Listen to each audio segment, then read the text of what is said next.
या देवी सर्वभूतेषु ज्ञानरूपेण संस्थिता नमस्तस्यै नमस्तस्यै నమస్తస్యై నమో నమః. ఇప్పుడు కవి సమ్మేళనంలో సంస్కృతము ఆంధ్రము రెండు కలిసి ఉన్నాయి కాబట్టి నేను మాట్లాడే మాటల్లో కూడా సంస్కృతము ఆంధ్రము రెండు కలిసి ఉండొచ్చని ఒక భరోసా వచ్చి కొన్ని చిన్న చమత్కారమైన రెండు కథలు, ఓ పద్యం, ఓ తిట్టు, ఓ పొగడ్త ఇలా మాట్లాడుకుందాం. భోజరాజు గారి కాలం. అది ఒక సాయంకాల సమయం. ఇద్దరు యువకులు వీధిలో నడుచుకుంటూ వెళ్తూ ఉంటే అక్కడ ఒక స్త్రీమూర్తి సున్నం, తమలపాకులు, సున్నం వీటిని పెట్టి తాంబూలం చుడుతూ ఉంది. అలా చూసుకుంటూ వస్తున్నారు. అలా ఆ స్త్రీమూర్తిని చూసి మాట్లాడదామని వచ్చి ఇద్దరిలో మొదటి వాళ్ళు అన్నారట, తూర్ణమానీయతాం చూర్ణం పూర్ణచంద్ర నిభాననే అని అన్నారు. తూర్ణమానీయతాం చూర్ణం పూర్ణచంద్ర నిభాననే అని ఒకళ్ళంటే, రెండో వాళ్ళు అన్నారట, పర్ణాని స్వర్ణ వర్ణాని కర్ణాంతాయతలోచనే అన్నారట రెండో వాళ్ళు. ఈ రెండు పదాలకి, ఈ రెండు వాక్యాలకి అర్థంలోకి వెళ్తే, తూర్ణమానీయతాం చూర్ణం పూర్ణచంద్ర నిభాననే. పూర్ణచంద్ర నిభాననే ఏమిటో, ఆ చంద్రుడి యొక్క అదృష్టం ఏమిటో తెలియదు, స్త్రీ జాతికి పట్టిన దురదృష్టం ఏమిటో తెలియదు. అది తప్పితే ఇంకో పోలికే పోల్సరండి, నీ ముఖం చంద్రబింబంలా ఉంది తప్పితే ఇంకొకటి ఏది ఉండదు. ఆయన ఎంత అదృష్టవంతుడు చెప్పండి. స్త్రీ ముఖానంతా, స్త్రీ ముఖాలకి చక్కగా ఉపమానమై కూర్చున్నాడు. మాకే ఇంకో ఉపమానం లేకుండా పోయింది. పూర్ణచంద్ర నిభాననే, చంద్రుని వంటి ముఖం కలిగినటువంటి ఓ అమ్మాయి, తూర్ణం చూర్ణమానీయతాం, వేగంగా నాకు కొంచెం సున్నం తెచ్చిపెట్టు అని అన్నట్టు ఆయన. ఒక ఆయన. రెండవ ఆయన, పర్ణాని స్వర్ణ వర్ణాని కర్ణాంతాయతలోచనే. పర్ణాని స్వర్ణ వర్ణాని, పర్ణాని స్వర్ణవర్ణాని, పర్ణములు, ఆకులు తేవాలి. ఎలాంటి ఆకులు? స్వర్ణవర్ణాని, బంగారం లాంటి ఆకులు, అంటే మంచి ఆకులు అని అర్థం. కర్ణాంతాకీర్ణ లోచనే అనని. కర్ణాంతాకీర్ణ లోచనే అంటే కర్ణములు అంటే చెవులు, చెవుల వరకు కళ్ళు ఉన్నటువంటి ఓ అమ్మాయి, నాకు ఆకులు పట్టరా అని అడిగారట. ఆ అమ్మాయి ఇద్దరిని ఒకసారి చూసింది. చూసి పక్కన ఉన్న వాళ్ళకి, వీళ్ళకి నేను ఇవ్వడం ఎక్కువ అని చెప్పి పక్కన ఇంకో అసిస్టెంట్ ఉంటుంది కదా, ఆ అసిస్టెంట్కి చెప్పిందట, ఇదిగో ముందు ఈ కవికి ఆకులు ఇచ్చి, తరువాత ఈ పండితుడికి సున్నమియ్యి అని చెప్పింది. అని చెప్పి ఆవిడ వెళ్ళిపోయింది లోపలికి. ఇప్పుడు మొదటి యువకుడికి, మొదట మాట్లాడిన అతనికి రెండు సందేహాలు ఉన్నాయి. ఏమిటి? ఒకటి, ఇతన్ని కవి అని ఎందుకంది, తనని పండితుడని ఎందుకంది, అది ఒక సందేహం. రెండు, ముందు అడిగింది నేను కదా సున్నం తెమ్మని, మరి ముందు అతనికి ఆకులు ఇచ్చి తర్వాత ఇతనికి సున్నం ఇవ్వమంది ఏమిటి అని రెండు సందేహాలు ఉండిపోయాయి అతనికి. అర్థం కాల, ఏమిటి ఇలా జరిగింది అని అంటే, సాహిత్యకారులు అన్ని వాచ్యంగా చెప్పరు, కొన్ని సహృదయుల యొక్క మనస్సులకు వదిలేస్తారు. తర్వాత దానికి వచ్చినటువంటి సమాధానాలు ఏమిటంటే, ముందు ఆయన అన్నారట, తూర్ణమానీయతాం చూర్ణం. ఆయనకి ఏదో మాట్లాడేయాలి అనే తొందరే తప్పితే కాస్త బుద్ధి పెట్టి మాట్లాడే ఇది లేదు. ఎందుకని? తొందరగా సున్నం తెచ్చేయంటే ఆవిడ ఇలా వెళ్ళి ఇలా వచ్చేస్తుంది అంతే. ఆ తర్వాత ఆవిడ కనిపించదు. సున్నం చేతిలో పెడితే ఈయన వెళ్ళిపోవాలి. చేతిలో పెట్టాక ఇంకా సున్నం చేతిలో పెట్టాక కూడా ఇక్కడే ఉన్నవేంటి కదులు ఉంటుంది. కాబట్టి ఆ మాత్రం ఆలోచన లేకుండా తూర్ణం అంటే వేగంగా, ఆ వేగిరపాటు తెలుస్తోంది, వేగిరపాటు అక్కడ తెలుస్తోంది. అందువల్ల నిజంగా స్త్రీమూర్తిని ఆరాధించే వాళ్ళు కాసేపు ఇంకో ఆ అమ్మాయిని చూడాలని అనుకుంటారే కానీ తొందరగా అక్కడి నుంచి వచ్చేయాలని ఎందుకు అనుకుంటారు? కాబట్టి అబ్బే, ఇది కవి హృదయం కాదు, పండిత హృదయమే. కేవలం పాండిత్యాన్ని చూపించడం కోసం మాట్లాడిన మాట. తూర్ణం అనీయతాం చూర్ణం, ఈ అర్ణ అన్నది ఏదైతే కనిపిస్తుందో అది ఓ ముమ్మారు ప్రయోగిస్తే ఆ అమ్మాయి ముచ్చట పడిపోతుందని వేగిరపాటుతో ఆ తోరణ మండలంలోనే ఆయన వేగిరపాటు అర్థమైపోతుంది కాబట్టి అలా అన్నట్టు. మరి రెండో ఆయన పర్ణ అని స్వర్ణ వర్ణ అని కర్ణాంతాకీర్ణలోచని పర్ణములు ఆకులు కావాలి నాకు. ఎలాంటి ఆకులు? స్వర్ణవర్ణ అని బంగారు రంగులో ఉండే తమలపాకులు. అంటే చేతికొచ్చినవి 4 ఇచ్చి నువ్వు ఇక్కడి నుంచి కదులంటే కదలను నేను. నువ్వు చక్కగా వాటన్నిటినీ వెతికి అందులో చాలా బాగున్న లేత నవనవలాడేటువంటి ఆకుల్ని నా చేతిలో పెడితేనే నేను వెళ్తాను. నిజంగా నవనవలాడే ఆకులు చేతిలో పెట్టినా కూడా అప్పుడు ఏమనొచ్చు, అబ్బే ఇంకొంచెం బాగా ఇంకొంచెం మంచివి ఇవ్వమ్మా అని ఆయన ఎక్కడే ఉండొచ్చు, ఆ అమ్మాయిని చూస్తూనే ఉండొచ్చు. ఇది కవి హృదయం. అందువల్ల ఈయనని కవి అందట మొదట ఆయనని పండితుడు అని అందట. కవి హృదయం ఇది, పండిత హృదయం అది. ఇక్కడికి ఒక సందేహం తీరిపోయింది, ఇంకొక సందేహం మిగిలింది. మరి ముందు నేను అడిగాను కదా నాకు ఇవ్వడం మానేసి తర్వాత అడిగినటువంటి అతనికి ఏమో ముందు ఇవ్వమని, నేను ముందు అడిగినటువంటి నాకు తర్వాత ఇవ్వమని చెప్పిపోయింది కదా. మరి ఈ సందేహానికి సమాధానం ఏమిటి అంటే, ఏదేమైనా ఆవిడ వ్యాపారం చేసుకునే ఆవిడ తాంబూలం అమ్మ తాంబూలం చుట్టి ఇంత ధరకి తాంబూలాన్ని ఇస్తోంది, తీసుకుంటోంది. మరి ఆవిడ జీవనభృతి కదా. అందుకనిట మొదటి ఆయన 3 అణాలే ఇచ్చాట. తూర్ణం ఆనీయతాం చూర్ణం పూర్ణచంద్ర నిభాననే. ఈ మూడిట్లలోనూ 3 అణాలు ఉన్నాయి. 3 అణాలు ఉన్నాయి. మరి రెండో ఆయన పర్ణాని స్వర్ణ వర్ణాని కర్ణాంతకీర్ణ లోచనే. ఆయన ఏకంగా 6 అణాలు ఇచ్చేశారు. ఈయన 3 అణాలే ఇచ్చాడు. ఈ రెండో ఆయన 5 అణాలు ఇచ్చాడు. కాబట్టి మరి డబ్బులు ఎవరికి ఇస్తే వాళ్ళకి, ఎవరైతే ఫస్ట్ మనకి డబ్బులు ఇస్తున్నారో వాళ్ళకి సర్వీస్ ముందు అన్ని ఇవ్వాలి. కాబట్టి ఈ మహానుభావుడికి ముందు ఆకులు ఇచ్చి ఆ తరువాత ఆయనకి సున్నాన్నిచ్చి పంపించు అని చెప్పారట. ఇది ఈ ఇద్దరు యువకులలో ఒకరు దండి అని, రెండవ వారు కాళిదాసు అనే ప్రతీతి కూడా ఉంది. అంటే పండితుడుగా దండి, కవిగా కాళిదాసు ఆమె చేత అలా కొనియాడబడ్డారు అని శ్లోకం అన్నమాట. తూర్ణం ఆనీయతాం చూర్ణం పూర్ణచంద్ర నిభాననే పర్ణాని స్వర్ణ వర్ణాని కర్ణాంతాకీర్ణ లోచనే. ఇది ఏం తెలియజేస్తుంది అంటే, ఈ అణ అణ అణ అనే పదం ఏదైతే ఉందో, ఈ అణ అనే పదం మనకు తెలుగులో తప్పితే ఇంకెక్కడ లేదండి.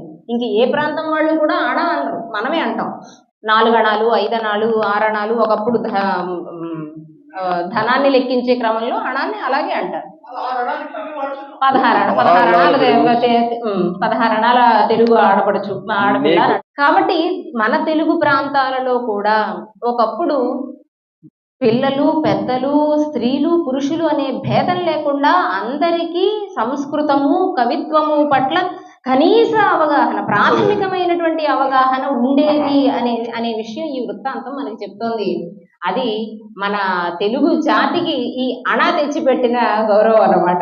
వారు చెప్పిన ఒక సమాధానంలో మన తెలుగు అణ ఉంది. కాబట్టి మనం కూడా ఒకప్పుడు స్త్రీ పురుష భేదం లేకుండా, వయస్సుతో సంబంధం లేకుండా సంస్కృతంలో మాట్లాడే ఉండే వాళ్ళము, కవిత్వాన్ని ఆస్వాదించగలిగే వాళ్ళము అని. అలాగే భభావళ్యాం అంతక సన్నివిష్ట.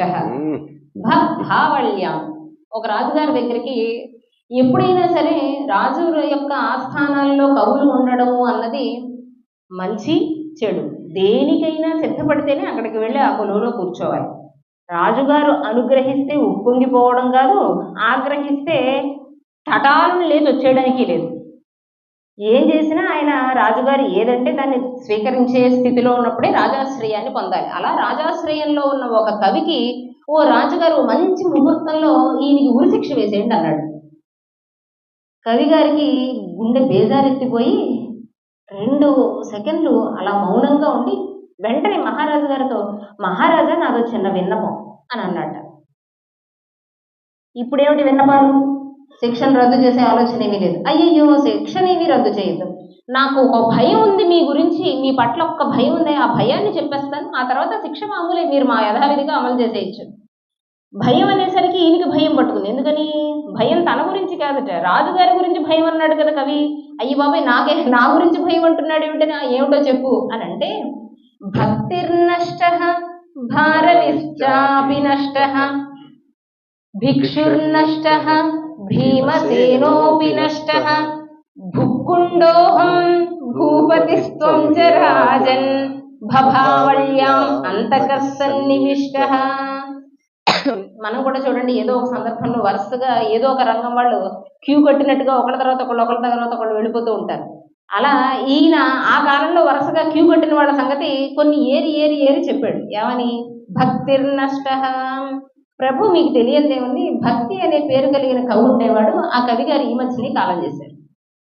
భారవిశ్చాపి నష్ట.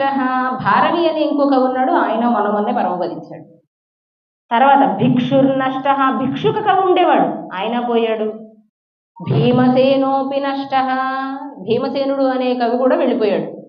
ఇప్పుడు మీరు ఉరిశిక్ష వేయడం ద్వారా నేను పోతున్నా. భుక్కుండోహం, నా పేరు భుక్కుండోహం, భుక్కుండ కవిని నేను. ఇప్పుడు మీరు నాకు ఉరిశిక్ష వేస్తున్నారు. ఇప్పుడు ఒకసారి గమనించండి, పైన అంతా కూడా భాగునింతమే నడుస్తుంది. భా భక్తి, తర్వాత భారవి, తర్వాత భిక్షుకుడు, తర్వాత భీమసేనుడు, తర్వాత భుక్కుండు నేను, తర్వాత భూపతి త్వం చ రాజన్. భూపతి, మీ పేరు భూపతి మహారాజు. భూపతి అంటే ఇక్కడ రాజు అనే అర్థం కాదు, ఆయన పేరు భూపతి మహారాజు.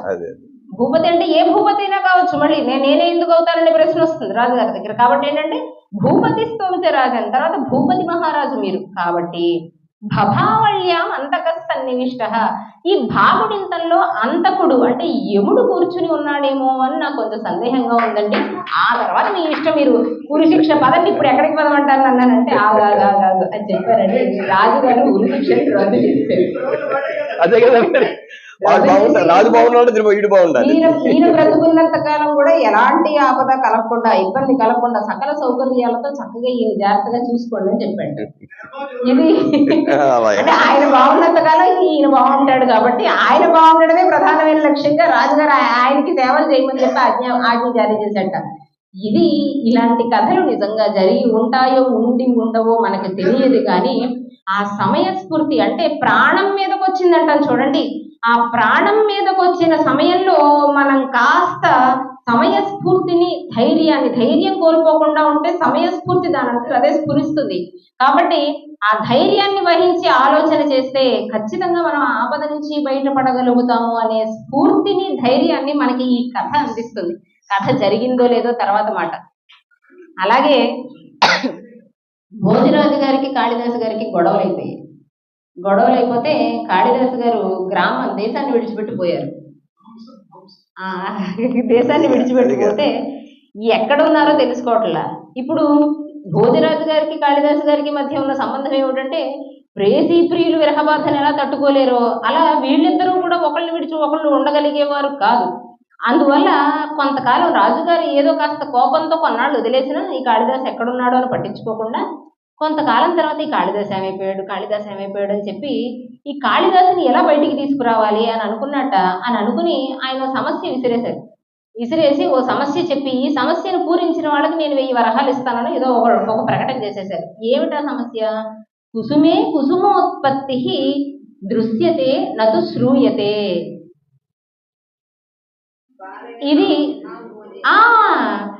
ఇది ఇచ్చినటువంటి సమస్య. కుసుమే కుసుమోత్పత్తి, కుసుమమునందు మళ్ళీ ఇంకో కుసుమం పుట్టడం, పువ్వులో పువ్వు పుట్టడం అన్నది చూస్తున్నాను కానీ ఎప్పుడూ వినలేదు. కానీ దీన్ని మనం కొంచెం అటు ఇటు పదాలు మారిస్తే అసలు సమస్య కాదు. పువ్వులో పువ్వు పుట్టడం అన్నది వినడమే కానీ ఎప్పుడు చూడలేదు అన్నాం అనుకోండి, అది సమస్య కాదు. కానీ సమస్య ఏమని ఇచ్చారు? కుసుమే కుసుమోత్పత్తి దృశ్యతే, కనిపిస్తుంది. పువ్వులో పువ్వు పుట్టడం చూస్తున్నాను కానీ ఎప్పుడు వినలేదు అనేసరికి అది సమస్య కూర్చుంది. దీన్ని పూరించిన వాళ్ళకి 1000 వరహాలు ఇస్తాను అని అంటే, ఈ సమస్య అలా చక్కర్లు కొట్టింది. ఓ చిన్నపిల్ల దగ్గరికి వెళ్ళింది. మొత్తానికి ఆ పిల్ల ఇదేదో పూరించేస్తే బాగుంటుంది, ఎప్పటి నుంచో ఈ కవి మన ఇంట్లోనే పడి తింటూ కూర్చున్నాడు కదా, ఒకసారి ఈయన అడుగుదాం, ఈయన చెప్తే మనకు 1000 వరహాలు వచ్చేస్తాయి కదా అని చెప్పి ఇంట్లో ఉన్న కాళిదాసు దగ్గరికి వెళ్ళి, మహాకవి సమస్యకు పూరణ చెప్పండి, ఎలా చేస్తే బాగుంటుంది అని అడిగితే, బాలే తవ ముఖాంబోజే దృష్టమిందీవరద్వయం కుసుమే కుసుమోత్పత్తి దృశ్యతే నతు శ్రూయతే అని అన్నాడు. బాలే తవ ముఖాంబోజే, ఓ అమ్మాయి, తవ ముఖాంబోజే, నీ ముఖ పద్మంలో నాకు 2 నల్ల కలువలు కనిపిస్తున్నాయి. ఇందీవరము అంటే నల్ల కలువ అని అర్థం. నీ ముఖ పద్మంలో, ముఖము అన్నది ఒక పువ్వు, ఆ పువ్వులో 2 ఇందీవరములు, నల్ల కలువలు 2 కనిపిస్తున్నాయి. కుసుమే కుసుమోత్పత్తి, పువ్వులో పువ్వు పుట్టడం అన్నది దృశ్యతే, ఇప్పుడే చూస్తున్నా, నతు శ్రూయతే, ఎప్పుడు విన్నది కాదు అని ఆ అమ్మాయిని చూస్తూ అప్పటికప్పుడు పూరణ చేసి ఈయన మానని ఈయన మళ్ళీ కూర్చున్నాడు. ఇప్పుడు ఈ పిల్ల దీన్ని పట్టుకుని రాజుగారి దగ్గరికి పరిగెత్తింది, భోజ మహారాజు గారి దగ్గరికి పరిగెత్తి, నాకు పూరణ వచ్చేసిందండో అంది. అవునా, చెప్పమ్మా, నేను దానికోసం ఎదురు చూస్తున్నాను అని అంటే, ఈవిడ ఏం చేసింది, తెలివైనవాడు కదా, మరి ఇది ఎవరికి చెప్తుంది ఇప్పుడు, ఈవిడ రాజుగారికి కదా చెప్తుంది. కాబట్టి రాజే తవ ముఖాంబోజే దృష్టమిందీవరద్వయం కుసుమే కుసుమోత్పత్తి దృశ్యతే తది శ్రూయతే అని చెప్పింది వెళ్ళి ఆవిడ. అంటే నేను బాలని కాబట్టి కాళిదాసు గారు నన్ను బాలే అన్నారు, మరి నేను ఇప్పుడు ఎవరికి చెప్పాలి, రాజుగారికి చెప్పాలి. కాబట్టి బాగా తెలివినంతా ఉపయోగించి రాజే తవ ముఖాంబోజే అని మొదలుపెట్టి అలాగే చెప్పేస్తే రాజుగారు ఒక్క నవ్వుకొని దొరికాడు కాళిదాసు అని అనుకుని ఆ అమ్మాయిని దగ్గరికి పిలిచి, నీకు ఇస్తానన్నటువంటి పారితోషికం ఏదైతే ఉందో ఆ ప్రకటన నేను అలాగే ఇస్తాను, కానీ ఈ పూరను ఎవరు రాశారో చెప్పు అని అడిగారు. ఎలా దొరికిపోయింది ఈ పిల్ల అంటే, రాజన్ శబ్దానికి రాజన్ అవుతుంది, రాజే అని సంబోధన ఉండదు. రాజ శబ్దానికి రాజా, రాజానో, రాజానహ, హే రాజన్ అని సంబోధన. రాజన్ తవ ముఖాంబోజే అంటే ఈ అమ్మాయి దొరికేది కాదు. కానీ ఈ అమ్మాయికి సంస్కృత జ్ఞానం అంతగా లేని కారణంగా అక్కడ కాళిదాసు బాలే అన్నాడు కాబట్టి ఈవిడ కూడా పరిగెత్తుకుని రాజే అంది. ఇక్కడ దొరికిపోయింది. ఎవరమ్మా నీకు పూరణ అందించింది ఎవరంటే, ఓ కవి గారు ఉన్నారండి, ఎప్పటి నుంచో మా ఇంట్లోనే ఉన్నారా, పద తెచ్చుకుందాం అని చెప్పి అప్పుడు కాళిదాసుని మళ్ళీ తిరిగి తన ఆస్థానంలోకి తెప్పించుకున్నట్టు.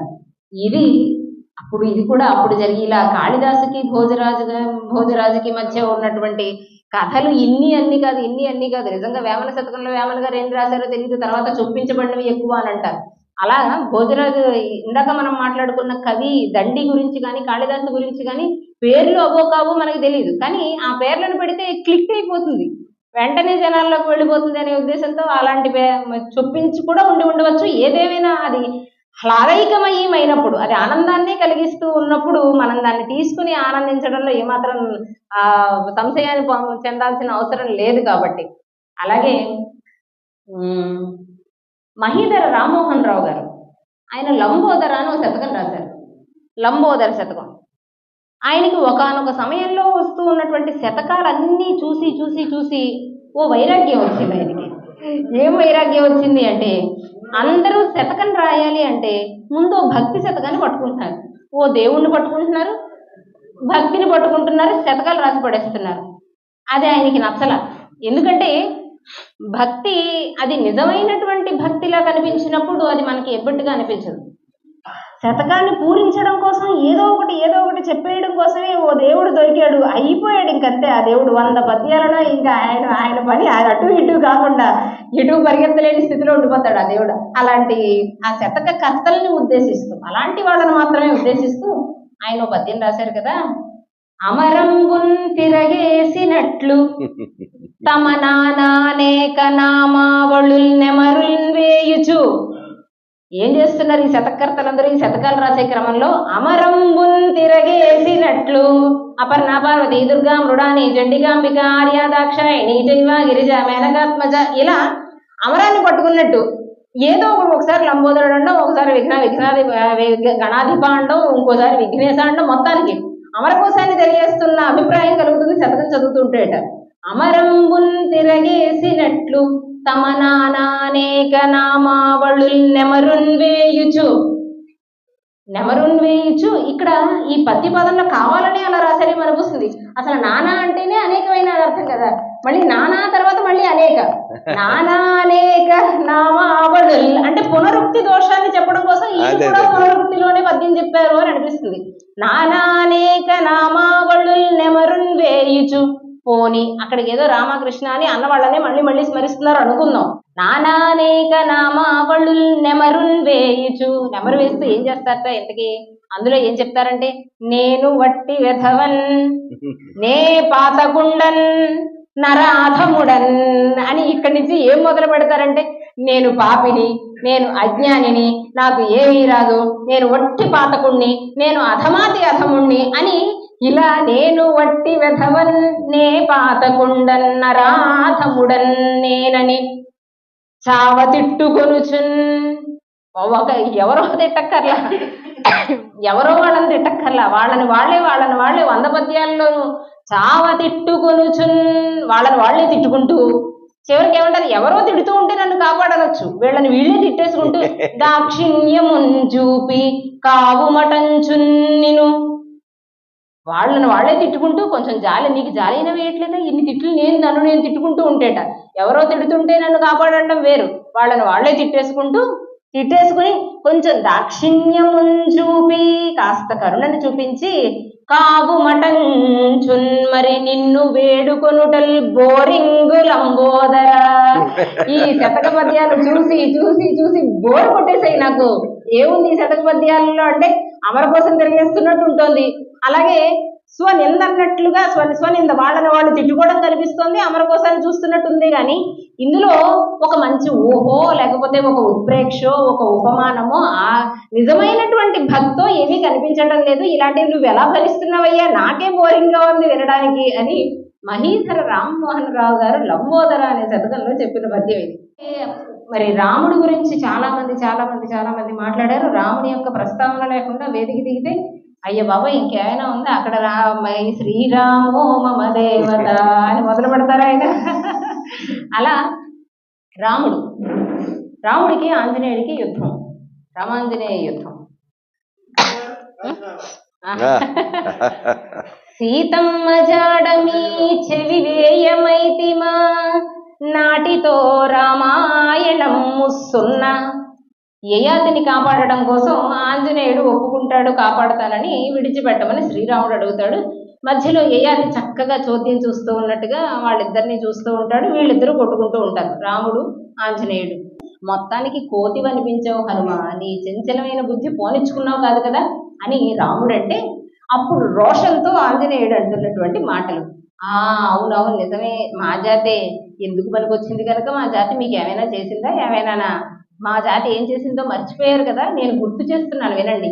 సీతమ్మ జాడమీ చెవి వేయమైతిమా, సీత బ్రతికే ఉంది అశోకవనంలో అని చెప్పకపోయి ఉంటే నాటితో రామాయణం ముస్సున్నా, ఆ తర్వాత రామాయణం ఇంక అక్కడి నుంచి అడుగు కూడా కదిలేది కాదు, దాన్ని రామాయణం అని ఇప్పటికి ఎవరు చెప్పుకునేవారు కూడా కాదు. అలాగే సేతు బంధన మాకు చేత కాదంటిమా, నువ్వు బాగానే నుంచున్నావు చక్కగా ఇక్కడ నుంచుని ఇక్కడి నుంచి ఆ చివరికి 100 యోజనాలకు 100ని కట్టేయండి అని బాగానే ఆజ్ఞ చేసి వదిలేసావు, దాని పడిన పాటలన్నీ మావి కదా, అదే మేము అక్కడి నుంచి మాకు రాదు ఈ పని అని చెప్పున్నామా. సేతు బంధన మాకు చేత కాదంటిమా యుద్ధము లంక నబద్ధమగును. అసలు లంకలో యుద్ధం లంకకి చేరి యుద్ధం చేయడం అన్నది అసలు కళ్ళ జరిగేదే కాదు. మైరావణు ప్రాణ మర్మంబు తెలియమా, మైరావణుని యొక్క మర్మం ఛేదించకపోయి ఉంటే, పంచముఖ ఆంజనేయుడుగా ఆ మైరావణుని గనక మేము చంపకపోయి ఉంటే, రావణుండిందాక రాజ్యమేలు, ఇప్పటి వరకు రావణాసురుడే అక్కడ రాజ్యం ఏలుతూ ఉండేవాడు. మైరావణుడి ప్రాణాల యొక్క గుట్టుని మేము తెలుసుకుని ఆ అడ్డంకిని మేము తొలగించాం కాబట్టి. లేదు ఇంకా ఏమంటావు, ఇంకా మీకేం గుర్తు రావటం లేదేమో. నిశిరాత్రి వేళ సంజీవితేమైతిమా సౌమిత్రి స్వర్గాన సభలు తీర్చు. లక్ష్మణుడు పడిపోతే చచ్చిపోయేంత పని అయితే నేను కదా వెళ్ళి పరిగెత్తి సంజీవిని అర్ధరాత్రి అప్పటికప్పుడు ఆ సంజీవి ఏమిటో తెలియకపోతే మొత్తం కొండనంతా ఎత్తుకొచ్చి ఇక్కడ పడేస్తే అప్పుడు కష్టపడి ఆయన బతికించుకున్నావు, కష్టపడింది నేను. అలా గనక మేము చేయకపోయి ఉంటే సౌమిత్రి స్వర్గాన సభలు తీర్చు, స్వర్గలోకంలో చక్కగా సభలు కొలువు తీరి ఉండేవాడు మీ లక్ష్మణుడు ఎప్పుడో. అలాగే నీలాగా మేము ఆలు బిడ్డలు మాకు ప్రాణాలటంచు అప్పుడు కిష్కింధ వీడి రామైతిమేని. నీకేనా నీ పెళ్ళాం అంటే నీకు ఎలా అయితే ప్రాణమో మాకు మా పెళ్ళాం అంటే అలాగే. ఇంకా మాకు పిల్లలు కూడా ఉన్నారు, నీకు ఇంకా పిల్లలు కూడా లేరు, నీకు పిల్లలే లేరు. నీకు భార్య ప్రాణం అయితే మరి మాకు కాదేమిటి ప్రాణం. అయినా సరే మాకు ప్రాణసములైనటువంటి ఆలు బిడ్డల్ని వదిలేసి ఆ రోజు కిష్కిందని వదిలేసి మేము రాకపోయి ఉంటే కథన విజయంపు మాట యుగాలు దాటు. అసలు యుద్ధంలో విజయం సాధించడం అన్నది ఎన్ని యుగాలకైనా సాధ్యపడేది కాదు. ఇంపాసిబుల్. ఇంత చేసియు మిమ్ము రవ్వంతయైన ప్రతిఫలం పెంచకుంట మూర్ఖత్వమగును. నిజమే, జాతి లక్షణమే, ఎక్కడికి పోతుంది? ఇన్ని చేసి కూడా అయితే నాకేంటి అని అడగలేదు. చూసారా, మేము మూర్ఖులమే, మరి మా జాతి మూర్ఖులు. జాతి లక్షణ మెరుగరే కోతిననుట. జాతి లక్షణం అంటావా రామచంద్ర ప్రభు? నీకు తెలీదా? ప్రాత చుట్టంబునే గాదే రామచంద్ర. ఇప్పుడంటే ఎదురుపడి విల్లంబులు పట్టుకొని కొట్టుకోవడానికి సిద్ధపడ్డాం, కానీ నేను నీకు ప్రాత చుట్టంబు కాదే. ఒకప్పుడు నేను నీకు చుట్టాన్ని కదా, మా జాతంతా నీకు సేవ చేయలేదా అని అడిగినటువంటి పద్యం ఇది. రామాంజనేయ యుద్ధంలో తాండ్ర సుబ్రహ్మణ్యం గారు రాసినటువంటి పద్యం.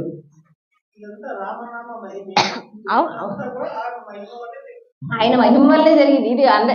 ఒక రకంగా ఇది నిందాస్తుతి, పైకి నిందలా కనిపించే స్తుతి తప్పితే, కానీ ఇలా చెప్పుకుంటే ఇలా చెప్పడం అన్నది పైకి చమత్కారంగా ఉండడం కోసం చెప్పుకునేది, కానీ చివరికంతా కూడా రామనామ మహిమే. దాన్ని ఎవరు కాదనే మాట కదా. కాదంటే ముందు ఆంజనేయుడే వచ్చి కొడతాడు, ఆయనే ఒకసారి తోక గట్టిగా విదిలిస్తారు.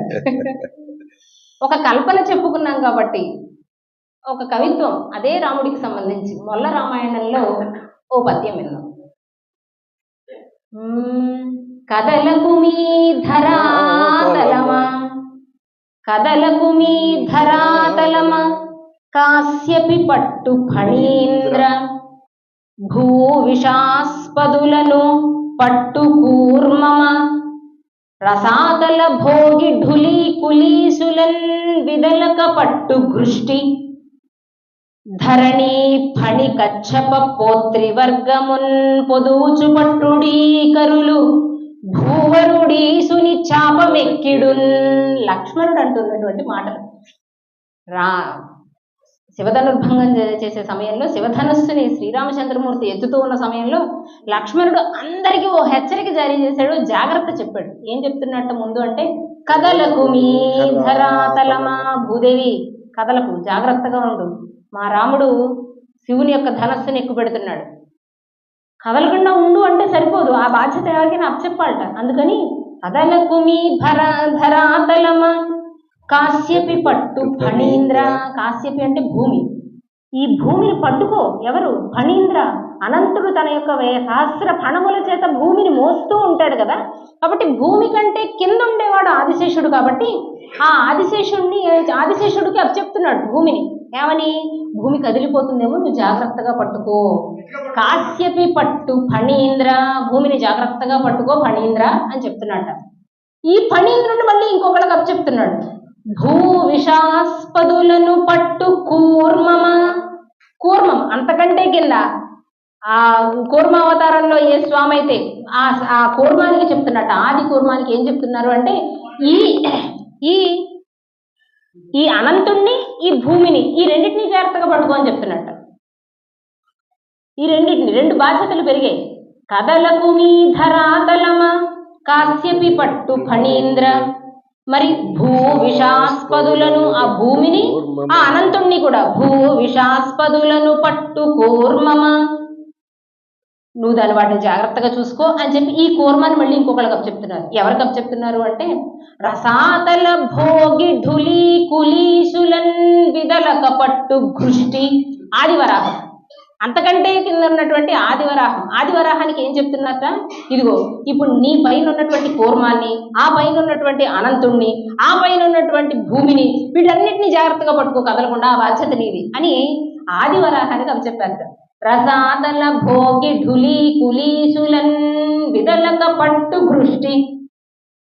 బాగుంది, అంతవరకు బాగుంది. మరి ధరణి ఫణి కచ్చప పోత్రి వర్గము. ఇప్పుడు ఈ వరాహాన్ని కూడా ఇంకెవరికి అప్పచెప్పేస్తున్నాడు.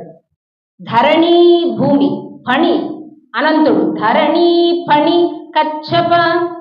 కచ్చపము కూర్మము, పోత్రి ఆదివరాహము, ఈ వీటన్నిటినీ పోత్రి వర్గము, ఈ సమూహాన్ని అంతా కూడా పొదువుచు పట్టుడి, జాగ్రత్తగా పట్టుకోండి. ఎవరు? కరులు, అష్టదిగ్గజాలు ఏవైతే ఎనిమిది దిక్కులు ఉండి కాపాడుతూ ఉంటాయో వాటికి అప్పచెప్తున్నట్ట. ఎందుకింత ఇన్ని అప్పగింతలు దేనికి అంటే, భూవరుడి సుని చాపమెక్కిడు. ఇప్పుడు భూవరుడు శ్రీరామచంద్రమూర్తి ఈశుని చాపమెక్కిడు, శివుని యొక్క ధనస్సుని ఎక్కుపెట్టబోతున్నాడు, జాగ్రత్తగా ఉండండి అని చెప్పి అప్పగింతలు చెప్పాడట. ఇది ఇటువంటి పద్యం, ఈ శైలిలో, ఈ శిల్పంలో, ఈ నిర్మాణంలో పద్యం సాహిత్యంలో చాలా అరుదుగా కనిపిస్తుంది. ఇలాంటి పద్యం అంటే మొల్ల కవితా శక్తి. అంటే అంత పెద్ద రామాయణాన్ని అతి చిన్న అనకూడదు, చిన్న గ్రంథంగా వ్రాస్తూ అందులో ఇంత కవిత్వాన్ని, ఇంత ఊహాశాలీనతని, అలాగే ఊహశాలీనతని ఆమె జోడించి చెప్పింది. కాబట్టి రామాయణం అని అన్నప్పుడు ఎలాగో ఎప్పుడు వాల్మీకి రామాయణం అది ఇది మాట్లాడుకుంటూనే ఉంటాం కదా, ఒక్కసారి మా స్త్రీ జాతిని కూడా తలుచుకున్నట్టు ఉంటుంది అని మొల్ల రామాయణం. అలాగే సరే అంటే సమయం నన్ను ఎంతసేపు ఏమిటి జాగ్రత్త చేద్దాం.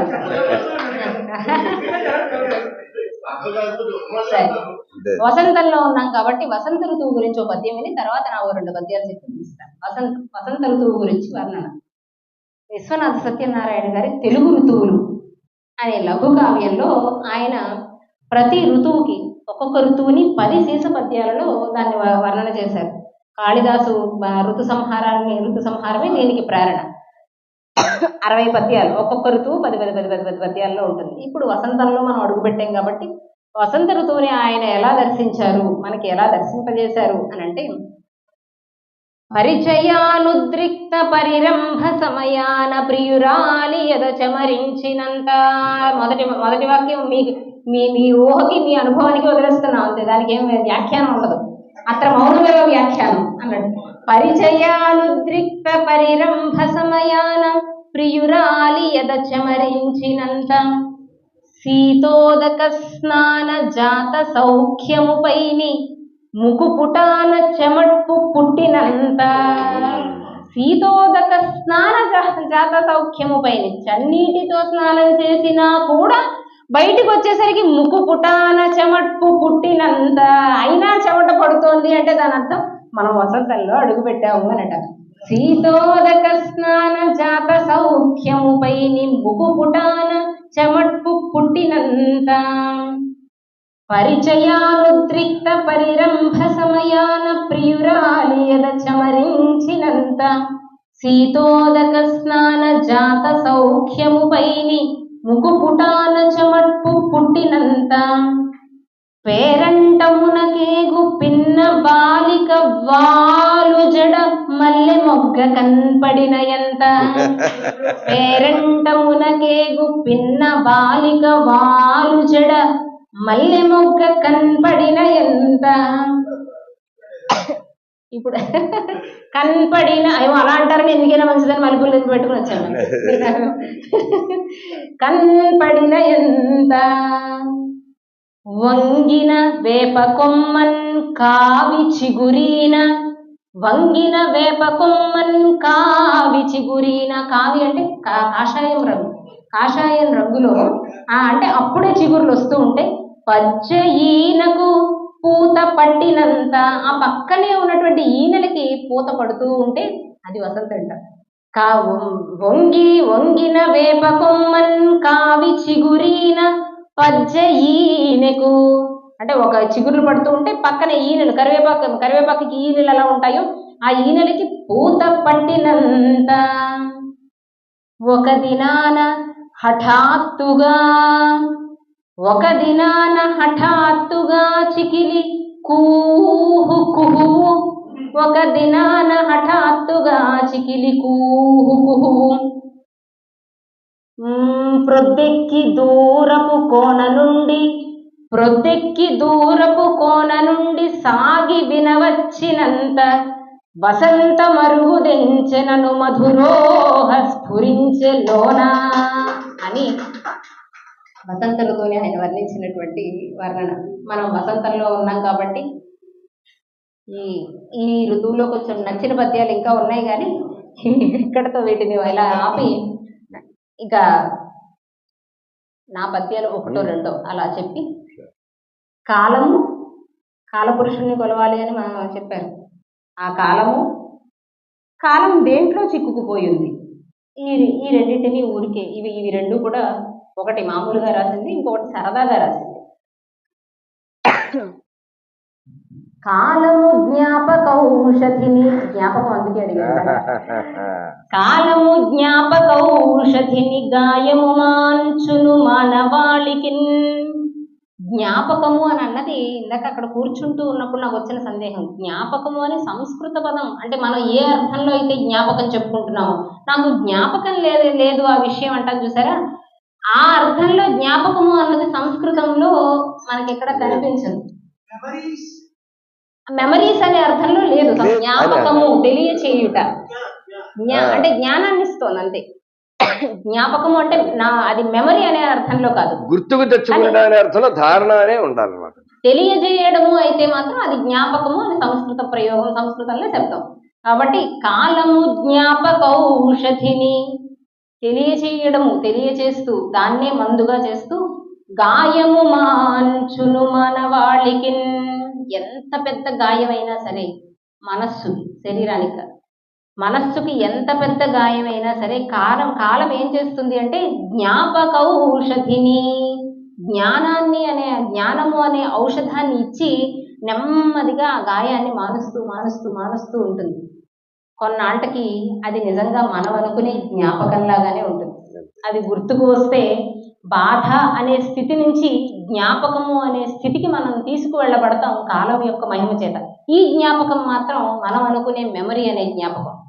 ఆ జ్ఞానం ఇచ్చి దాన్ని మనం ఆ స్థితికి తీసుకువెళ్తుంది. కాలము జ్ఞాపకౌషధిని గాయము మాంచును మానవాళికి.